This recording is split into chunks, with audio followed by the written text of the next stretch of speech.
পবিত্র ঈদে মিলাদুন্নবী সাল্লাল্লাহু আলাইহি সাল্লাম উপলক্ষে আনন্দ মিছিল ও শান্তি সমাবেশ। আজকের এই ঢাকা জাতীয় সরোবর উদ্যানে হাজারো হাজারো আশিকিন জাকিরিন মুহিব্বিন যারা উপস্থিত হয়েছেন, আপনারা সবাই অবগত আছেন, দেশব্যাপী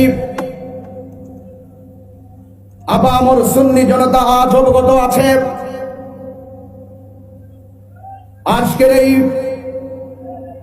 শান্তি সমাবেশ আঞ্জুমানে রহমানিয়া মঈনিয়া মেজবান্ডারিয়ার ব্যবস্থাপনায়